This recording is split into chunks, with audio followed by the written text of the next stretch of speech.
thousand hands and we good to go.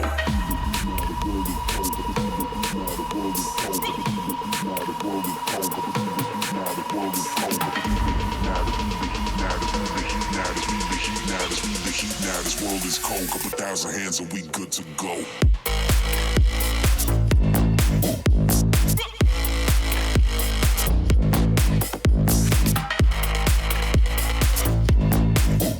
Well, it's too bad that the music just stops so abruptly there. We got to get a fade out for that. I know. I gotta figure that out. I made a new intro in there, and so that we didn't have to do as much head bobbing with our coolness going on, because we didn't want to overwhelm people by just being too damn cool. Yeah, because that's always been my problem. Right. Yeah, I know. And it's kind of funny that I wasn't even thinking that, but you know, in school, when I was a kid, I was, you know, they called me like pencil neck or whatever. You know, Really? I was a skinny little kid who had no muscle or nothing, and I got picked on all the time and stuff. You know, until I went to high school and hung out with the bad kids at the graveyard next door. But you know. Okay. Then things just kind of changed. So Yeah. Wow. yeah. So So you got bullied quite a bit, huh? I got bullied really bad as a kid, really bad. So and I think we'll actually talk about that a little bit here, because it's really relevant to a lot of what we're talking about today. So today we're going to talk about learning how to learn, and this is the Like an Entrepreneur show. So both Jordan and I are entrepreneurs, and we didn't just give ourselves those titles. We do entrepreneurial stuff. And we're going to talk about that a little bit today. And the fact that all of you who are here right now, even if you are not aspiring to be an entrepreneur, this is all going to be very relevant to you, because you can be an intrapreneur, which, do you know what the definition of an entrepreneur is, Jordan? I've never used that word with you before. What's an intrapreneur? An intrapreneur is somebody who works for somebody else but does entrepreneurial type activities within the company. Oh, yeah. Yeah. Okay. So think of it this way. You can still keep the security of having your job, and you get the other best world of being, you know, awesome at your at whatever it is you're doing, and getting that entrepreneurial flow going. Yeah. You get to still think outside the box. Yes. Without taking if your the boss risk. will let you. If your boss will let you. See, you're risking their stuff. Now, I suppose if you screw up really bad, then you still could lose your job. But it's not your money. Think about that. Think about that. If you're an entrepreneur who has struggled because you're just too nervous about making this jump, fucking do it in your day job right now. See if you can do it there. Prove it to yourself right then and there, and then make the jump. Do it for yourself. So That's a great idea. I never thought about that before until just now. Yeah, you totally need the cooperation of your boss, and sometimes your boss's boss, I'm sure. Right. But that's a good idea. That's really good. I mean, and it could even be done in government. I did it in government because I hated I hated what I was doing at my job. Really? And I'm like, fuck this. We got to automate all this shit and everything. By the time I was done, I had eliminated half the jobs in my department, and I was really hated. You know, but. Wow. Yeah. So when I left, like a year later, they threw me this going away party, and it was like a thank God and we'll miss you. Yes. So thank God you're leaving. Yes. Yeah. Wow. Yeah. I actually had some people tell me that you know that I did some pretty amazing things. Thank God you're leaving. So because I screwed with everybody's job security in government. Yeah. You know. Yeah, that'll happen. Yeah. So before we get into the meat of all this, I want to show you guys. I want to tell you guys what created this show, and that is that Jordan and I are working together on this product, and it's the Gamer's Ultimate Guide to YouTube Success. And what that is basically, you want to do what I do. You know, you think that it's cool to be here all day playing video games, live streaming, making videos and stuff. Well, hell yeah, it's cool. I mean, I'm not trying to say this about myself. What I'm saying is that you can do this. And this is what spurred this show, because we're like, we want to talk, we want a way to talk entrepreneurialism, and I don't want to just do commercials. I'm really against that. And so I don't want to do this as just a commercial. And so I'm like, we got to have real meat here and stuff. I mean, yes, we're here to promote the product, but there's got to be real value here that for any of you who are showing up right now. And we're going to prove that to you today. I think we got a great show today. So if you're interested in playing video games and getting paid for it, ! No job in Twitch chat, and there's a link in the description in YouTube. We will, a little later, we're going to tell more about the product here. Anyway, if you ever thought of getting paid to play video games, this is the place to start. And it uses my methods for how I've been successful as an entrepreneur in so many different areas. So what you learn here is a philosophy, a way of thinking. Oh, wait, maybe we teach you how to learn with some of this. So, and that's what we're talking about today. And so it actually ties in kind of well. And I thought that today's subject, honestly, Jordan, I thought today's subject sounded really boring. Learn how to learn. But thinking about it today, I'm like, this is important. Yeah, one of the things that occurred for me, by the way, Dust Feather says, I hate it how Jordan always fakes it, like he's never heard Marcus say any of this before. Well, the fact is that we talk about what we're going to talk about, but we don't always get into detail. So a lot of what Marcus says... I never mentioned entrepreneur to him before. Yeah, he wasn't faking it.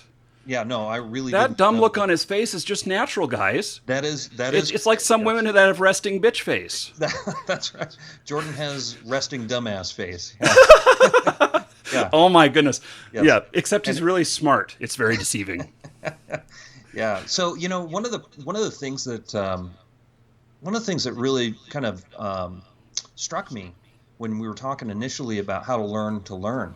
Is if you talk to somebody who's just a real genius, somebody who's at the top of their game for a given industry or something, maybe we have some of them listening to the show.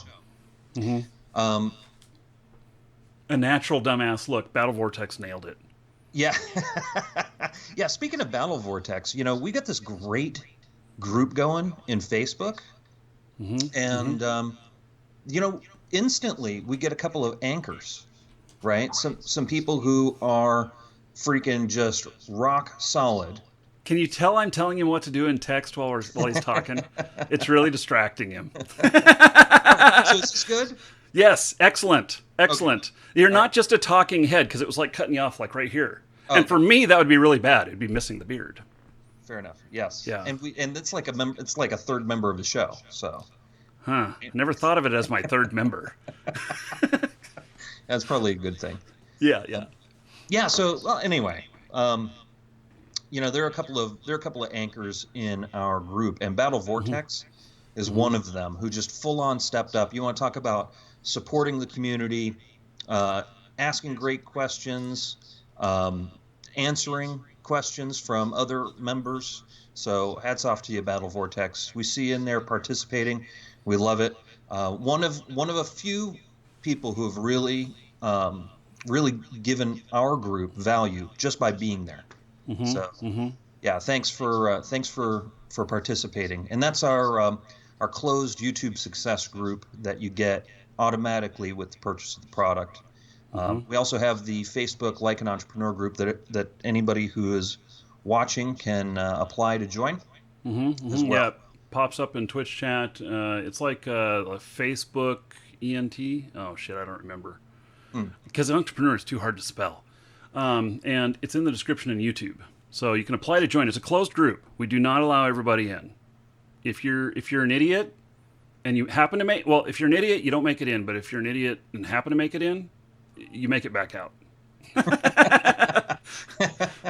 It's an easy transition. Right. It only takes a few clicks. Yeah. So but I was thinking about how you were talking about learning to learn. I don't know if you've noticed this or not, But anybody at the top of their game, any genius level player, anybody who is just a rock, what we refer to as a rock star in any particular industry, especially say for instance like mechanical engineers, right? You sit and talk to a mechanical engineer who just thinks completely different about technology and on the core rudimentary level. You start asking more and more how they relate to how things work, and all of a sudden you get a really clear idea of how they've kind of they've related the little nuts and bolts to things, Mm-hmm. right? And like very very successful entrepreneurs do it.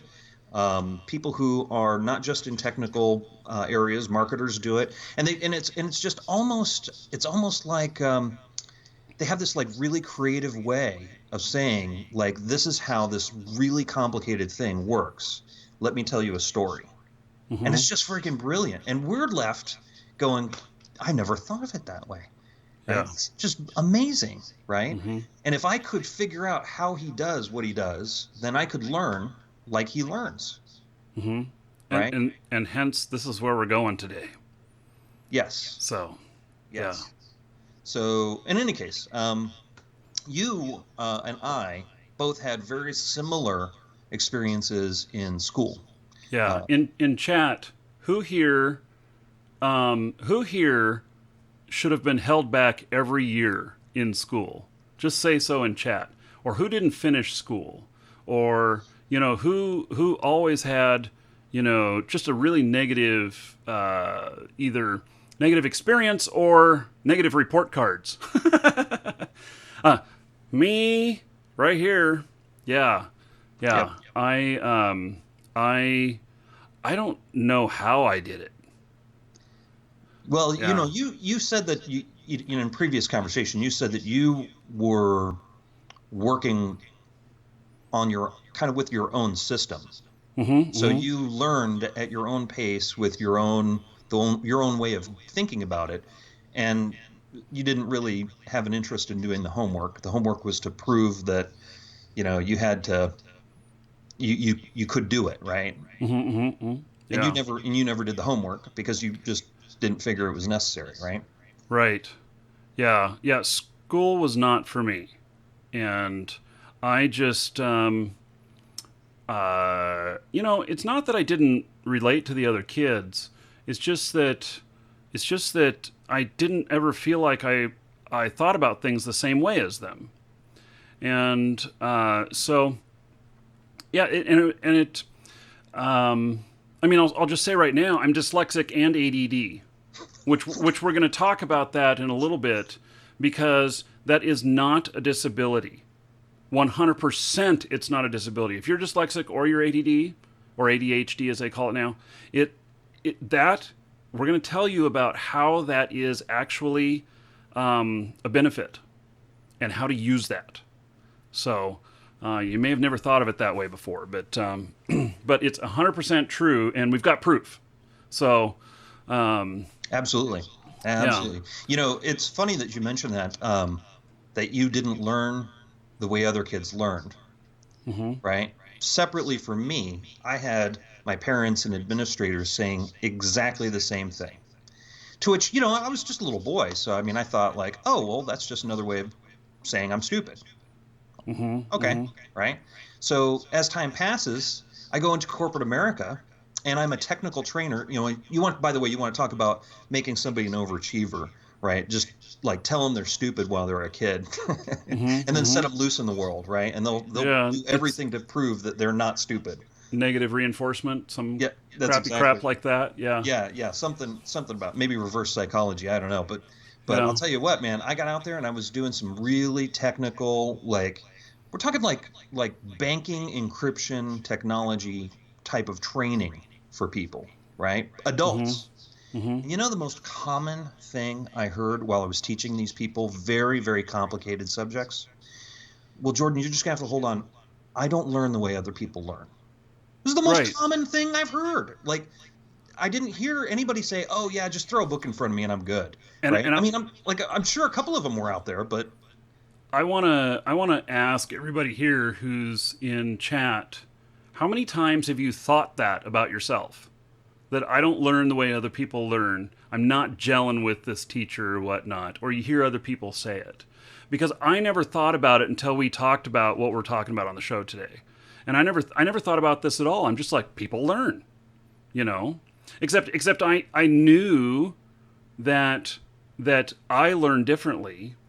And so when you said that, it didn't surprise me, but I'd never really thought about it before. I just thought I'm different. And I thought that I just have to do it this way because this is just the way I'm built. And so... Yeah, little did you know, you're different, and that's actually pretty common. Yeah. Right? It's amazing talking about this stuff and how it pisses me off seeing what our kids go through in school, how they're all clumped together into a class, like all 30 of you have to learn this, and it's presented in a particular way. And that's how school is taught, and that's how it is in the United States. I don't know how it is in other countries. Maybe other countries have figured this out, but... I don't know. When I go to elementary school in other countries, I'll let you know. But in elementary school in this country, you were telling me just the other day that you had a teacher who forced you into doing, I think it was algebra. Yeah. The way she wanted you to do it. Yeah, so let me just tell everybody about that because some of you may resonate with it. Now, I, in 5th grade, went from public school to private school, and that was a really hard jump because going to a private school, and the private school I went to was grade 1 through 8, and all of those kids in my class when I joined the class in 5th grade had been there 1st through 5th. And so they were already clicked together and everything. I was an outsider coming in. So that was hard. But also going to a private school is a private Catholic school. And what I found is that the curriculum was 2 years ahead of where public schools are. And I realized this later. I didn't know that at the time. I just knew that this was fucking hard. And in multiple ways. I hated it. I came home every day and got sick. Because, my nerves were just so bad and everything. And so I ended up getting some, special, attention or whatnot to help me catch up. And then I was diagnosed as being dyslexic. And they're like, oh, that's the reason. Well, maybe. But, so I had a lot of private tutoring for that. And I'm very grateful for that because now I can actually read and I can write, which I don't know if I would be able to do that very well otherwise. And so, but in 6th grade, one thing that really, really sticks out with me was, I'm going to say her name. It was Sister Ann. She's dead now. It's okay. Okay. Oh, wow. Yeah. All right. Yeah. Okay. So, and she was harsh. I mean, she was very old school. If she could have beaten us, she would have. And, wow. Okay. But they didn't allow that. So, but you could tell that she looked at you like, I'm going to beat you. And you'd be like, oh, wait, she can't. Yeah. And, but she was teaching math. And I think we were doing algebra. I'm pretty sure it was algebra. And now I always thought about things a different way. And so I remember, like, most of the math stuff that we were doing was fine, but then we got into algebra. And she's like, okay, we're going to teach algebra today, learn algebra today. And she writes this equation up on the board. And she says, first person to get this, please raise your hand. So I'm figuring it all out as I'm watching her write this equation on the board, and as soon as she puts in the last number, I'm at the last part of the equation already in my head, and I raise my hand. She turns around, and she looks at me, and she says, question? No, answer. And I gave her the answer. And she was pretty surprised about that. But nothing happened from that. So then she's like, okay, we're going to do another one. So she puts another one up, and she's like, okay, if you got the answer, please, when you got the answer, please raise your hand. She turns around again. I already have my hand up, and I had the right answer. And so then she started calling on other kids. And then after the class, I remember her telling me that that the that was really great that I could do these in my head, except I needed to show my work. Well, I couldn't show the work because the way I was doing the math in my head is I was like dividing this in half, putting it over here, and then timesing it by this, and adding it back together over here, which I don't know how to draw that. I mean, it's like a drawing instead of an equation. Sure. And so what happened is she said, you have to. Jordan has echo. No, Jordan is fucking God, guys. That's why he has the echo. No, he's not God. He's just godlike. Yeah. No, I'm godless, is what you meant to say. we tested that. We actually got rid of the echo, and then we did another recording, and it was back again. And I have not been able to figure that out. So maybe I'm going to present that in our YouTube success group and see if anybody else has figured that out, because that's what it's there for. Yeah. Figuring that shit out too. Yeah. Yep. So, but anyway, so she made me learn her way. And she's like, you have to put all the steps down on paper. And so I was forced to learn her way. And so I had to learn it, and I had to put it all down in order to get my grade. And so I had to think like this through the whole thing with algebra. And she never came back around to what I was able to do, just doing it in my head. And what I realized later was that I forgot how to do it in my head because I had learned to do it on paper. And I forgot how I did it. You were forced to do it on paper. Yeah. And just all these years, I'm still bitter about that. I mean, when I realized that, I was bitter about it. And I was just a kid. And I'm still bitter about it. I mean, yes, I do a lot of shit in my head, but my kids now, I don't tell them that if they're getting the answer right every time and they're just doing it in their head, I'll ask them if they can explain it and everything. But if they can't, I'm not forcing it. And if any teacher did that to one of my kids, I would be so upset. With perfect justification. Yeah, perfectly justified. But at the same time, this is the school system. The teachers are taught to teach this way, or they're required to teach this way. Yep. So. Yeah, and by the way, as much as I have an equally bad experience with public school systems, my mom's been a public school teacher for more than 20 years. She just absolutely loves it.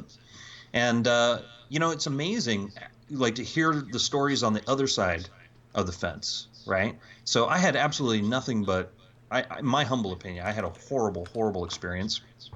I wouldn't send my kids to public school. In fact, if I ever have kids, which I probably won't, I'll homeschool them. I mean, I just don't want anybody to have to experience what I experienced. One of my kids was homeschooled. Oh, it's smart. Smart. Yeah.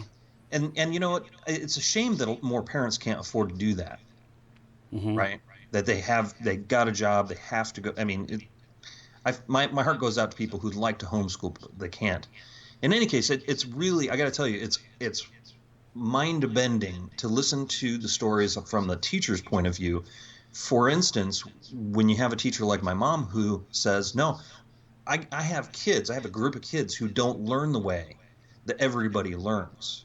But I'm forced to teach them exactly the same way as everyone else. Because the district that she works in wants her to be able to give them standardized tests. Yes. So that the district can prove that all the kids are excelling and all of this stuff. And she's like, it doesn't make any sense. And the group sometimes is a very large group of kids where she's saying, like, this just does not make any sense for me to cram this shit down their little throats. I feel so bad. But what am I going to do? Am I going to get fired because I refuse to teach them the way that they want to be taught? That reminds me, I had a little brother who was in kindergarten at the time.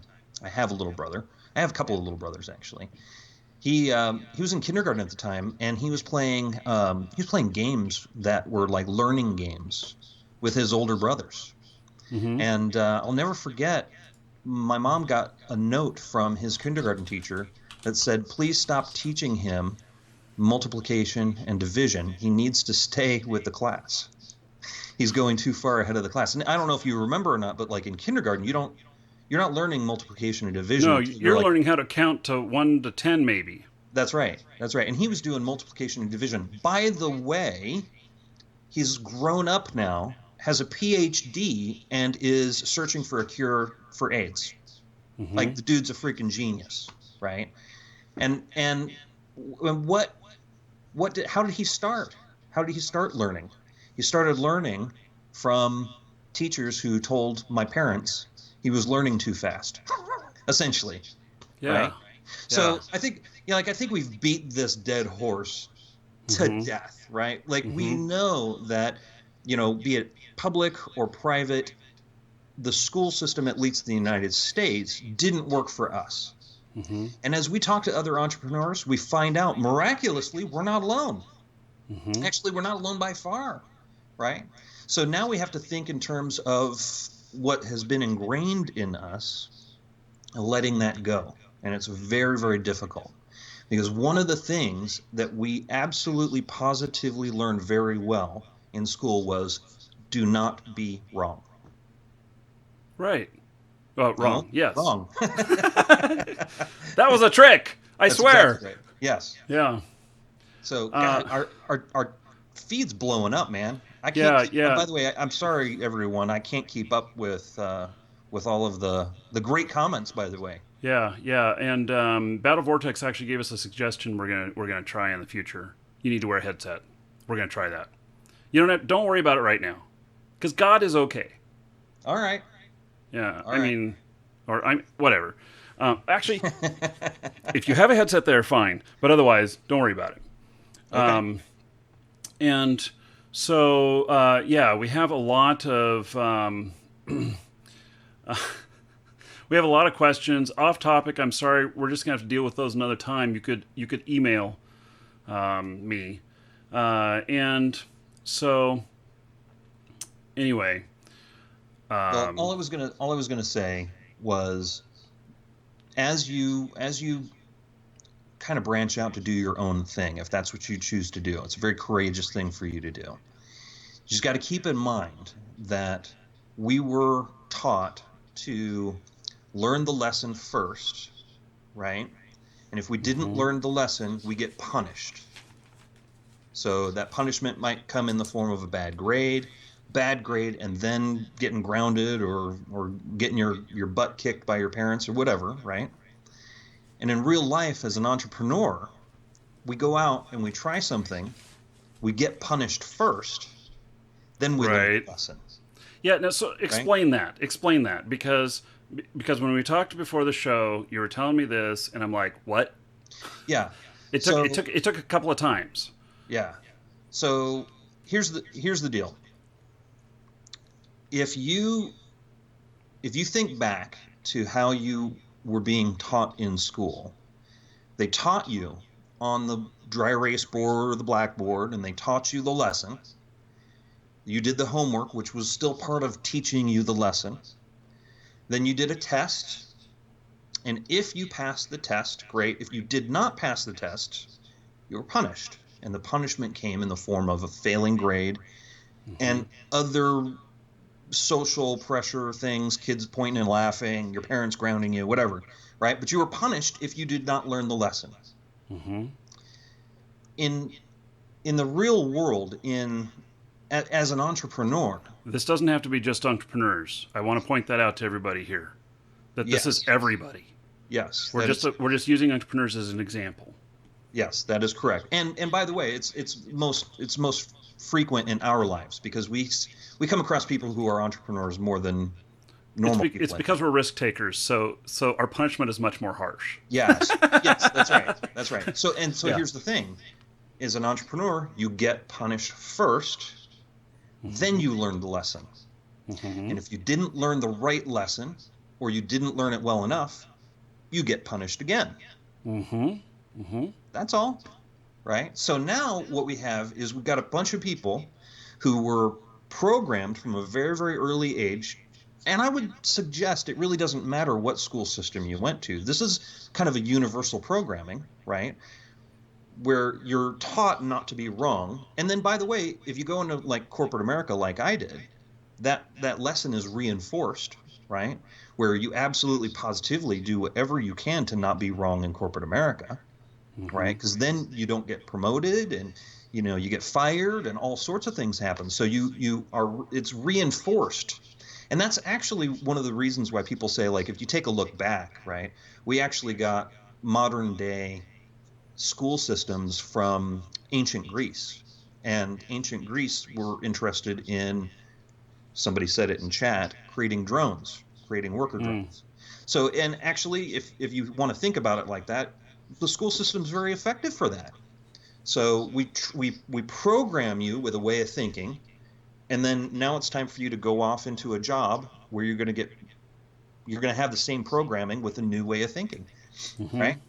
As an entrepreneur, I see a lot of people struggle. They're very, very scared about making mistakes. They're terrified about making mistakes. In fact, fear will immobilize people more than anything else. It's the easiest thing to be immobilized by, right? So you've got a bunch of new entrepreneurs, young entrepreneurs. You don't have to be young to be a young entrepreneur, running around talking about what they'd love to do, coming up with these great ideas, and then when it actually it's their time to take action, pull the trigger, they actually come up with 1,000,001 reasons why they have to do such and such first, or they've got to go and lay the foundation for XYZ first, right? So it's almost like, I can't leave my house until I know that all of the stoplights are green between your house and mine. I'll be waiting here forever if that's the case. And that's what people do. And it's because of that one tiny little program that we all got when we were very young. Don't be wrong. Whatever you do, do not be wrong. And here we are now, years and years later. You had discovered it a long time before I did, right? Because it's only later in life did I realize, you know what? I don't really like how this is going. I want to do my own thing, right? And I get to say how my own thing goes, right? And that's actually why we came up with the product, right? So, we see a lot of get rich quick. We see a lot of business opportunity trainings. I personally work with a guy who does a fantastic real estate training. We see the commercials and the infomercials online all the time and on the TV. And I don't know about you, Marcus, but I don't really blame them for doing the commercial with their Ferrari in the background, or with. I want to do the commercial with my Ferrari. I'm sure you do. I'm sure you do. I mean, I don't have one, but that's right. I was gonna say, as soon as you get one, right. That happens, right? Actually, I want a Lamborghini. Yeah, me too. Yeah. Good choice. Continue on. Well, I don't blame them for the cheesy way that they do that, or you know what? I don't even blame them for lying, for the ones that don't actually have a good system. I mean, they shouldn't lie. I'm not in alignment with that at all. What I really blame all of them for is not clearly defining how much time you're going to spend building the machine that throws off that extra cash, and what you're actually going to be spending your time doing. And all of them have that in common. They have, in order for you to do something that generates money, you have to spend time doing something, right? Yes. It's not magic, that intellectually. But we don't ever ask, well, the ones of us who purchase don't oftentimes ask, well, what is it like? What kind of time commitment are we talking about here? And what actually am I going to be doing during that building period? And that's why we came up with the product that we did with the YouTube success, right? I mean, it actually defines those things, and we show you how to do them. Yeah. And I reasoned out, dude, if we're going to spend our time doing anything, how about just spending our time doing what we love? How about that, right? I love playing video games. I know you do. It's the preacher preaching to the choir. Yeah. Yeah. You can't get better than that. So. Yeah, absolutely. So, So, as we move forward here, you had shared with me some of the things that you've read in like national publications like the New York Times and stuff like that, just how different entrepreneurs are. And I think you made a promise early on. You said you'll Yeah, share I why said do you I think would you mention achieved. this. Yeah, Yeah. so it's been something that growing up I've realized we talk about this risk taking, and I actually want to touch on you talking about failing first and everything. This is the story of my life. This is you can see it in a lot of my videos and everything where I talk about failure and stuff. Those failures are so important to the progression of my, career as an entrepreneur. And without those, I would not have learned a whole bunch of stuff.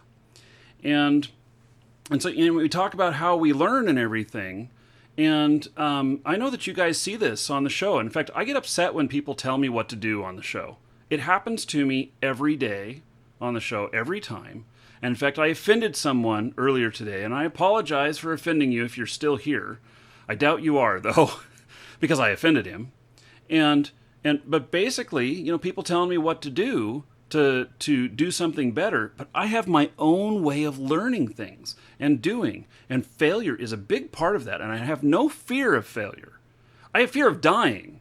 I'm not going to go out and do stuff like that, that's going to cause me risk in that regard, but I have no problems with failing. I'm very okay with that.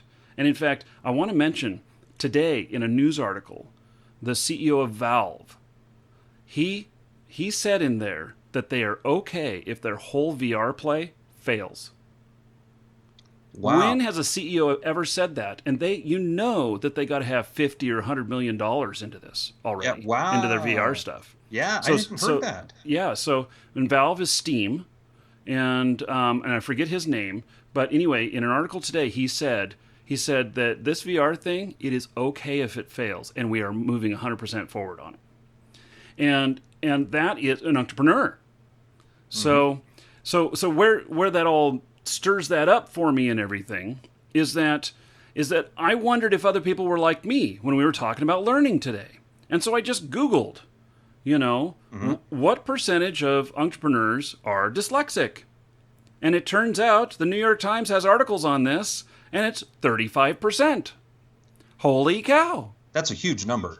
That is. That's a huge huge number. Because the people who are dyslexic in this world is not 35% of the population, because then that number would mean nothing. Sure. But, and I don't know what the population of people who are dyslexic is, but it's in the single digits, and so I thought that was very, very important. Very important. And so what this tells me is that any of these things that I thought, yes, Gabe Newell, yes, and Calcron, I see that will reward everybody after. So it was Gabe, yes, okay. So focus. I'm also ADD. Can you see that? Yep. Yeah. So example, squirrel. Yep. Yeah. Yep. So I identify with that really heavily. And what I want to say is that any of you who think you don't learn like everybody else does, that's fine. And you think differently than everybody else does, that's fine. You do things differently than everybody else does, that's fine. Because your way of doing things gives you a perspective that most other people don't have. And use that to your advantage. And so embrace it and go forth, because there are other people out there that don't think the same way as you. But if you create something or do something with your thought, your methodology, that really makes a significant improvement in people's lives or in a product or in whatever, you're then deemed fucking brilliant. These people who get this title of being brilliant or whatever, they are people who think differently. And so as long as you can come up with results that work, screw everybody else. Now, sometimes your teacher needs it in a certain way. Now, I know now that if I had a teacher and they told me that it had to be done this certain way, I would argue with them about it doesn't matter if I can do all the work. It does not matter one bit if I can do it, because you are here to prove that I can do this. And so on a test, if it has a frickin' equation there and I can do it in my head and I've got the right answer, so what if they think I've got a calculator? It's right here, you know? Yes. Yep. So Absolutely. anyway, Absolutely. I just want to drive that home, how important it is to just be empowered with yourself on how you are unique, and how just embrace that and make that part of who you are and what you do. And then, you know, make great things happen from that. And will you have more failures if you do that? Yes. But don't worry about it. That's part of greatness is having failures. Yeah, we look at failure almost with glee, and it's absolutely a positive for us. Because I eliminated something that doesn't work, so I can continue on the other stuff. Yeah, and you know what's funny is in corporate America, you know, as we continue with that trained belief that we got in school, we brag about our successes and the things that worked well. Mm-hmm. As an entrepreneur, I find the most value, and so do my friends, and I know I speak for you as well, when we talk about our failures. And so we actually brag more about our failures than we do our successes. And our other entrepreneur friends appreciate that, because now we're sharing with them something that doesn't work. Well, as long as you've had some successes. Sure. I think that needs to Sure. be qualified. If you've never been successful and you're just a failure the whole time, Sure. I think that Yeah. looks a little different. Sure. Nobody But has you know what, respect for you though? thinking outside of the box until you've had some success. Yeah, but I'll tell you what, even that guy will have something to teach you. Oh, Now, absolutely. he might not have the success formula, but he's still got something to teach you, because he's learned a lot of lessons, Mm-hmm. right? Yes. I learned them the hard way. Yeah, me too. Yeah. Me too. Mhm. And you know what? That's what it's called, being an entrepreneur, man. You've got to, got to go out and do it. So I don't want to sideline you here or Mhm. railroad you, but we had a couple of really great questions in our Like an Entrepreneur group Okay. before the show. Mm-hmm. And it was Arnie and Simon asked some really great questions that were actually they were pretty closely aligned, right? One said, "How do I advertise my product or service?" And the other one said, "How do I drive traffic or promote my YouTube video or my Facebook group?" Right? Mm-hmm. And I thought Mm-hmm. both were very good questions and kind of lie at the heart of just about like 90% of all business problems, right? Because if you didn't have a It problem, relates to everything. Yes. yeah, I mean, if you really think about it, if you knew, without a doubt, if you knew how to generate sales with a flick of a switch or with your formula that you always use, you've got it down pat, you always use it, and in whatever industry you go into, you just use the same formula or flick the same switch, and all of a sudden magically people want to give you money for your product or service. The world would be a safer place, that's for sure, because people would not be scrounging around fighting each other for money, because more of us would know how to actually generate sales. So you actually have some really unique ways of thinking about generating sales and promoting products and things of that nature. Things that we've talked about in the past. We don't have to get into too deep a detail. As a matter of fact, we can't. We just don't have the time. Some of it we cover in our YouTube Success product that we're selling. As a matter of fact, we have whole sections devoted to this stuff.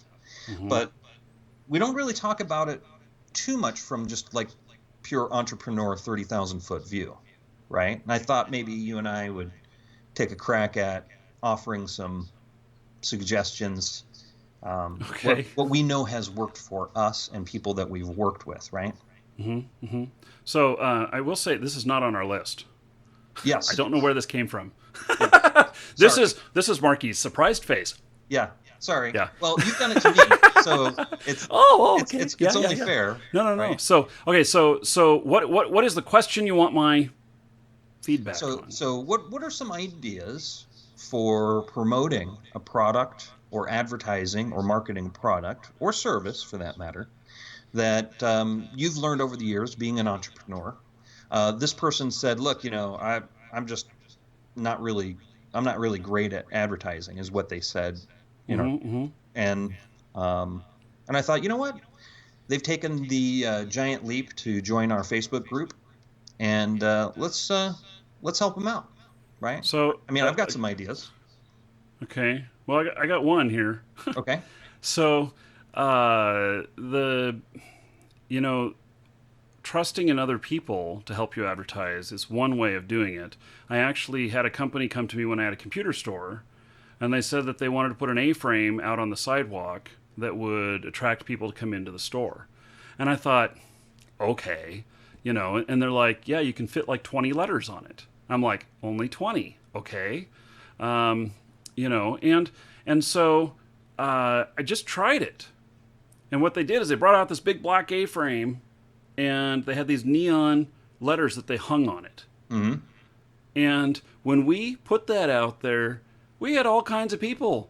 The neighborhood was having parking problems and stuff because people were seeing this sign as they were driving by, and they were like, oh, I want that. And all we did was just place this little A-frame sign out there. And I'm like, wow, this stuff kind of works, Mm-hmm. And I had never tried anything like that before, and my other methods, well, they got me death threats and stuff, like my cost plus 10 and stuff. Yes. And now, cost plus 10 was your computer store or your computer repair shop, right? Yeah, and we just took a look at the marketplace and said, let's speak to everybody differently. So you can put an advertisement out there that says, hey, come to my channel, or hey, buy my stuff, or whatever. But if you can think differently about it and snag people on that, then maybe you've got something. And so what we did is in the computer stores, we showed everybody how much we paid for everything. Big no-no in the industry. So nobody else was doing it. Right. Nobody else was doing it because many people have it written into their contracts that they can't do it. And all my suppliers, I didn't have that in my contract. Gotcha. Yeah. So really, the first, or I should say, one of the main tenets of marketing is you got to be unique. Mm-hmm. Right? You can't be just like everyone else. Which, by the way, we ought to, we ought to do something on this. This is actually one of the many reasons why if you look back at all of the lessons you learned in school, you'll realize that you need to do exactly the opposite of all of them when you're an entrepreneur. So in school, they taught you to be like everyone else, fit in, conform, right? Well, that's the kiss of death if you want to. And by the way, that's reinforced in corporate America, right? So you've learned your lesson. Being like everyone else is the average way of doing things. If you want above average results, you have to do it a different way. Yeah, but I would venture to say that if you are an entrepreneur and you're doing things the way everyone else is doing them, you just won't survive. I mean, there's only a few reasons why people will buy from you, and you've got to make it about them, and you've got to make it good. So if right off the bat you're exactly like everyone else, man, you had better come up with something that gets you the other part of the equation why they want to buy. Biohazard asked a really good question. Did you see it? He said, I agree very much with you guys, Marky, but what happens when failure results in severe monetary and life changes for the worse? Is it worth being wrong if you end up living in a poorer situation? Well, I resemble that remark. I have gone totally bankrupt and lost totally everything twice. So statistically, entrepreneurs don't hit it big until they've been bankrupt 2.5 times. I'm ready. But you know what though, and to be fair to both you and Biohazard, there that is also a risk management question. Absolutely. That is So not just a entrepreneur, let's get out there and throw caution to the wind. That's a risk management question. And as I've told you before, if you go, like I've been to venture capital conferences where I'm talking to guys who are giving entrepreneurs money. And the guy who, a very good friend of mine, he was plugged into that community. He was introducing me to all the power players. And he kind of sort of offhanded went, none of these guys are really good businessmen at all. As a matter of fact, they're really bad businessmen. I thought, they're venture capitalists. They've got millions and millions of dollars and they're investing in business. How can they not be good businessmen? He said, they're experts at risk management. yes. Right? So there are ways to mitigate that risk. And very simply, if you need to mitigate that risk and you're going to go out on your own, or you're going to go out and do something, have whatever amount of income you need sitting in the bank to survive a total failure until you can be up earning income again. In my case, on the second time, first time I had nothing. First time I was, holy shit, I got to get a job tomorrow. That's how bad it was. And a week later I had a job, which was really great. And they were paying me more money than anybody had ever paid me before. And it was because I had all of this experience. And so my failure actually turned into more money. See how that works? But the second time, I had money sitting aside so that if things failed, that it was enough to cover all the living expenses and everything until I had my next income coming in, whether that was a job or whether that was another business venture. And it's really simple to do that. But if you are going totally in and you're going to end up going bankrupt or something, you have to protect that money. A lawyer, that's where you got to talk to a lawyer. So and that is one risk management strategy, right? Another risk management strategy is something that you've talked about before, which is you made sure that your job was not in conflict with what you wanted to do on the side, first and foremost. And then you kept your job going so that you could keep the cash flow going. So you weren't actually risking anything. right. So right. you didn't, so it wasn't like if your entrepreneurial venture failed, you'd be completely screwed. It was, well, it failed. Okay, I still got my job, still making money. I guess I'll try something new. I proved that my venture was working before I quit my job. Yeah. And yeah, so that is, but I still had the 6 months worth of income on the side too. Yeah, got it. The wife required that. Yep. Hey, smart. Yeah. Smart. So another one, and now we're just talking risk management strategies, right? Another one is if you can generate as a cushion for yourself. This may not be your entrepreneurial venture, but as a cushion for yourself, you could generate some kind of passive income or highly leveraged income is what I call it.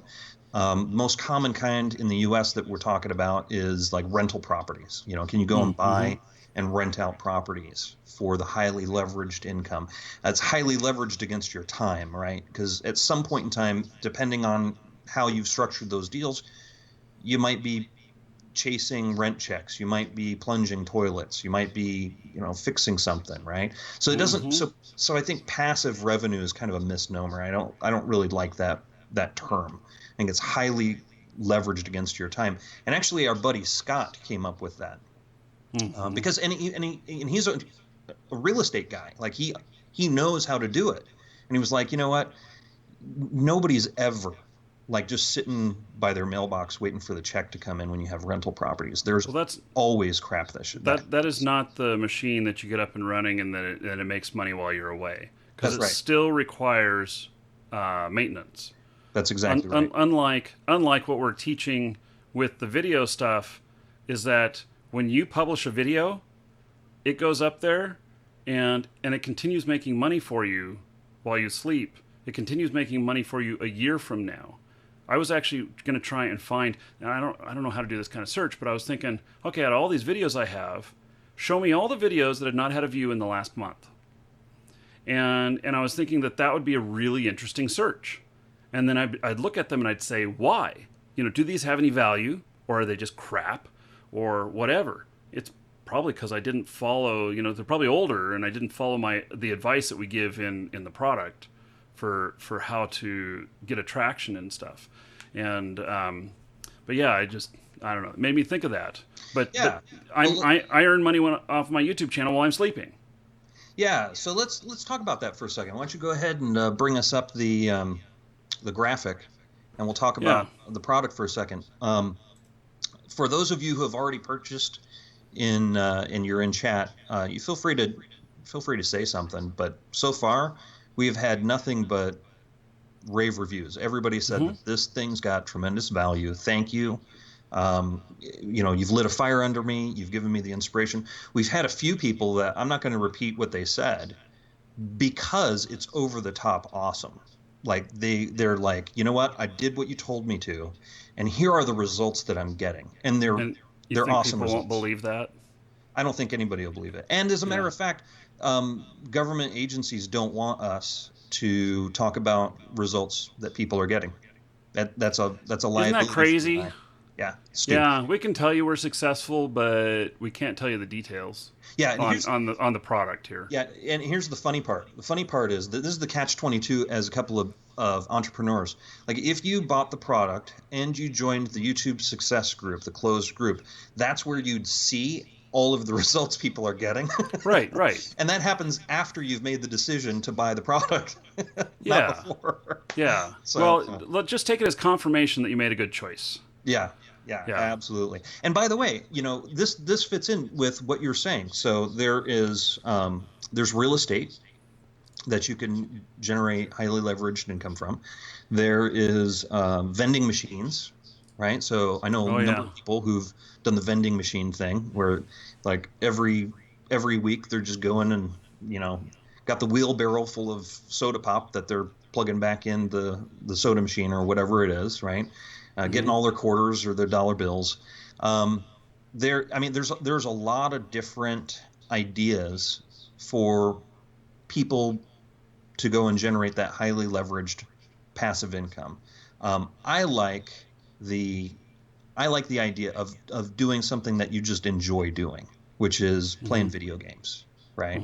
And we even let you bring in a friend, so you can bring in a friend to support you and help you with what you're doing. They can join the Facebook group, and they can join us for the live webinar that we're going to do. To be announced. We'll be announcing the date very soon for that, where everybody who's purchased the product gets to have an open forum where we're answering questions real time, reviewing people's videos, all that stuff. You talk about team, and we kind of had a little bit of an epiphany this week between you and I.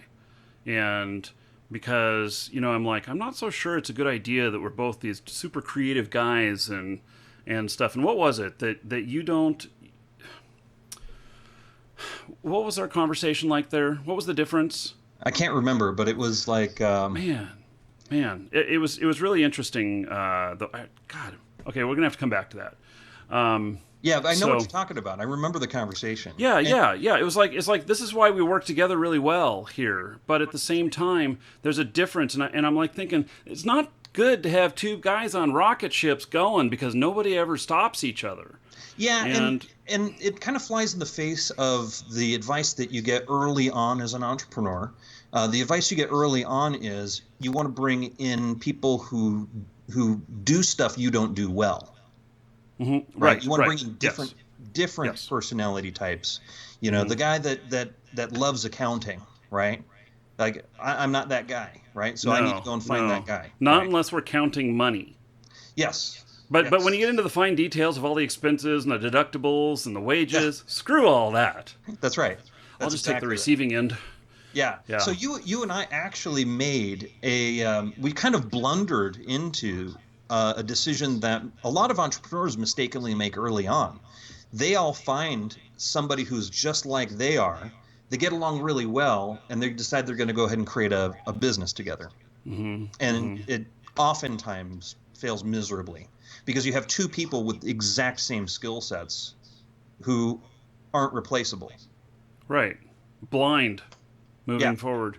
yeah, I that's don't right. remember what our whole thing was though. So let's just quit talking about it till we remember it, because we're just going to tease everybody. But Well, I think a lot of it was you have a certain area of experience that I have absolutely no concept of, right? So how you do what you do, I'm not claiming to be an expert on Mm-hmm. playing video games and making money, right? Mm-hmm. So you bring a lot to the table with your experience. I bring what I have to the table with my experience in marketing, online marketing, marketing automation, all that stuff, building funnels online and all that stuff. So actually, even though we're entrepreneurs, our experiences in those entrepreneurial pursuits very different from each other. Very, True. very different. True. Yeah. So, and I like to be on camera, and Jordan doesn't necessarily like to. He's No, here I because really it's don't. needed. Yeah, Yeah. I really don't. Yeah. Yeah. He can't wait. We got to find another guy here to work with you, Marky. No. That's right. That's right. So, Yeah. okay. Well, let's continue on here. And basically, the product that we have here about the YouTube success. It's exclamation point no job in Twitch chat, and there's a link in the description in YouTube. And we are taking this entrepreneurial way of looking at things and getting people started with making content for YouTube, and we're specifically focusing on video game content, and then showing them how to do and have dones. And some of you have heard me use the word done before, dones. Basically, a done is something that you take it from the beginning to the end, and it's completed. And so making a video and getting it published and getting it out there and having people come in and view it is a done. And so one of the really common things that we're seeing from people is that I didn't know how to get done. I had this one block right here, and that stopped me from getting, to the end or whatnot. And whether that was a mental block, or whether it's just they didn't know how to do something, or, they weren't inspired, or it was somebody else in their way or whatever. And we haven't had too much of that, but that's very common for entrepreneurs to have other people in their way, because you have a whole bunch of people telling you, no, that's not right. You can't do that. And when the fact is that screw them, yes, I'm going forward. So, and then they say, when you fail, they say, I told you so. And you say, oh, I learned. Yeah. Yeah. So, Yeah, absolutely. Well, what's funny is, and this goes back to Arnie's and Simon's questions. I have a mastermind group that I participate with, business owners who are absolutely fantastic. You can hear the dogs, can't you? yep. It's okay. Continue on. They're my vicious attack chihuahuas. Right. Yes. So I'm hanging with this mastermind group. These guys are mind-blowingly good at what they do. They're all great marketers in their own rights, but they're not marketing professionals. One guy's a CPA, the other guy, is a lawyer. I mean, just different experiences that they come in with, and I told them what you do. Mm-hmm. And they were like, really? Well, okay, well, that's interesting. Video games, money. Okay, how does he do it? And I explained the dynamics of this is how it works, right? So he's got YouTube, he's got Twitch, he's got a store, right? And I was putting all the pieces together, and they had equal amount of wonderment, amazement, and like, we have no idea how we would implement that. Mm-hmm, right? mm-hmm. And then we started talking about it. And this goes to Arnie and Simon's questions. When they think about putting together a YouTube episode or creating a YouTube channel, like for instance, the CPA, it's a freaking brilliant marketer, right? What's the first thing out of his mouth? His first thing out of his mouth is, well, I'll do some videos on tax problems. Right. Like, well, this, you got to really do this, right? And you got to do, and this, here are the three things people miss all the time. dude, nobody nobody cares. Nobody Right. cares. Nobody's going to find that interesting. You got to play to your market. What does your market really want more than anything? Now, this guy, I'll tell you right now, that if this guy started talking about marketing stuff the way he knows how to do it, everybody with a small business would beat a path to his door, and of course he'd get a percentage of them, probably a big percentage of them, who'd say, dude, the CPA I've got doesn't know anything about business. I want you to be my CPA, right?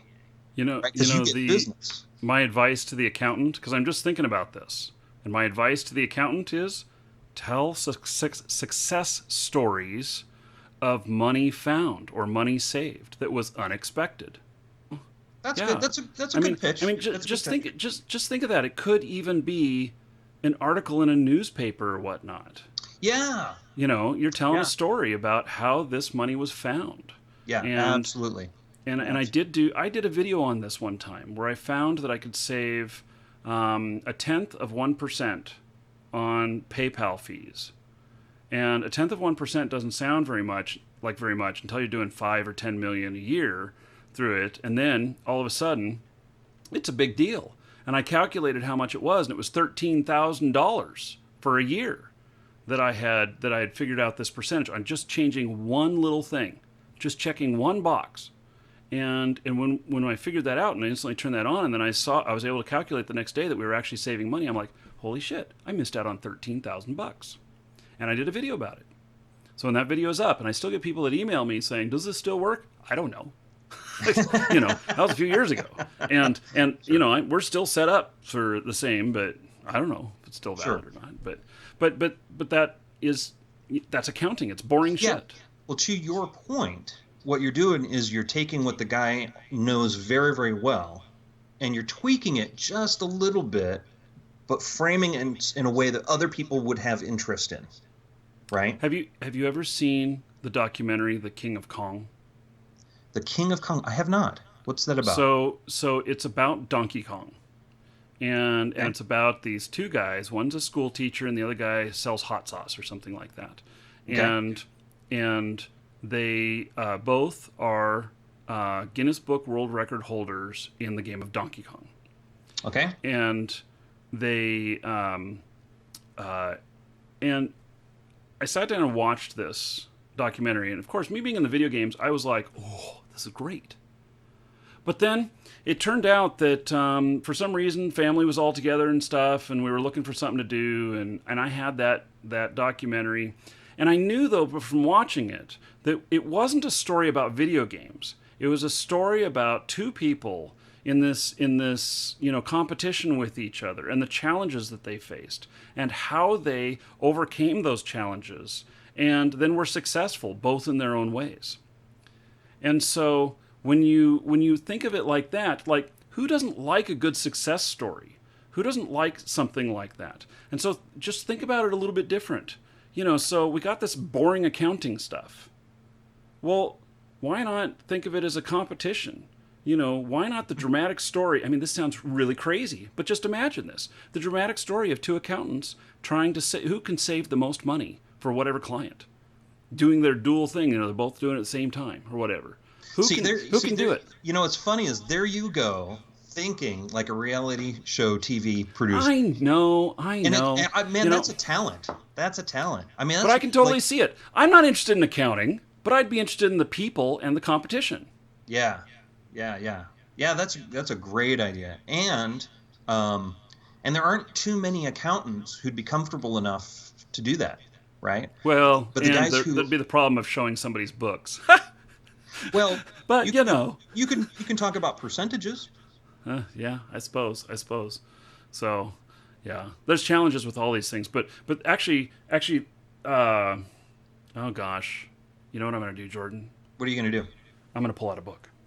Oh, okay. Yeah. And so I've got it right here, and it is 20 Master Plots. Oh, you know what? You and I have a lot of the same books, and don't really ever talk about it. I've got that book. I want to tell you all, if you're anyone who is struggling for content, here's a total golden nugget. Anyone who's struggling for content, 20 master plots. I don't care whether you're writing stories, or whether you're doing YouTube videos, or whether you are, I don't know, coming up with games or whatever. Because it could even be in games. It could be that, board game, video game, could be anything. Anything where there's a story told. And you can take any story and you can apply one of these 20 master plots to it. And it becomes a different story. It still has the same facts. It still can have the same people, but it's a different way of looking at it. So, so one could be a mystery, the other one's action, the other one's competition. There's quite a bit, and I refer to this when I have a story I need to tell, but I don't know how to tell it. Ah, that's good. Okay, Yeah, that's really good. So, okay, I like it. That's there's that's a really another good... episode in the future too. I think talking more about that. Yeah, we should. I mean, that's a strong golden nugget right there. That's a good resource. That's a very, very good resource. So, back to Simon and Arnie's question. Really, the answer that we're providing today, and there's 1,000,001 answers to your questions, right? I think it's a philosophical answer, and that is you first start with what you know your audience is already consuming or what they already want. And Marky just shared with you a great resource for helping you think and turn out something that can do that. Very, very valuable, especially because we don't have big budgets. We're not Coke, we're not Coca-Cola, we're not Pepsi, right? We can't go and just blast commercials like General Motors, right? We have to do what they call niche marketing or target marketing. Yeah, we're not brand blasting. That's exactly right. Yeah. That's exactly right. So, where are we at? I think we're just about there, man. So, we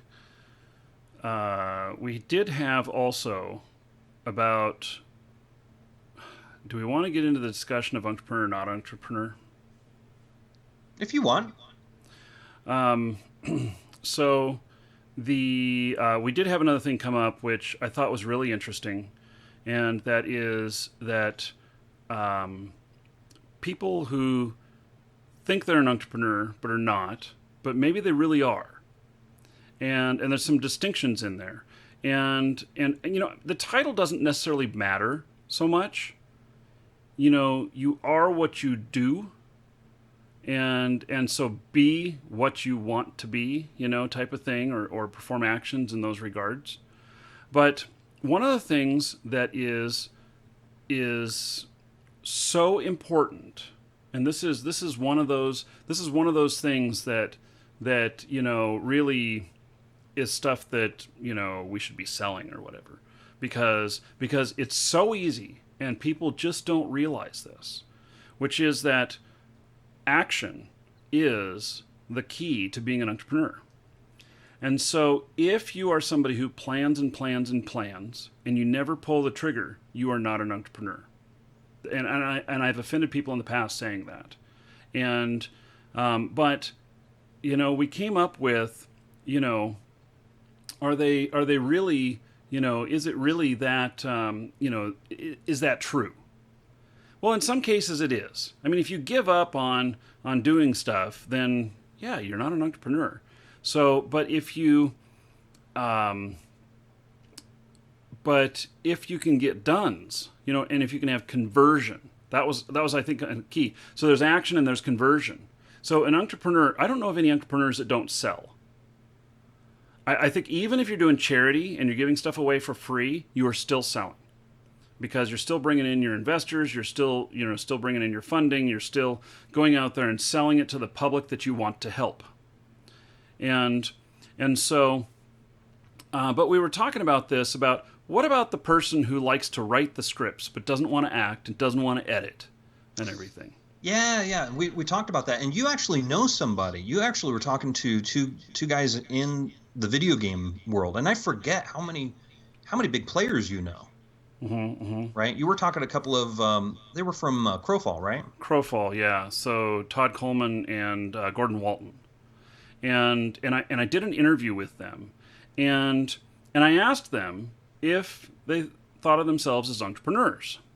And I had already thought to myself, well, I know Gordon is, because I work with him more, but I know, kind of how he thinks and stuff like this, and I can see it there. And he's kind of the executive producer. He's kind of the head honcho, so to speak. Yeah. I mean, in studio terms, he's CEO.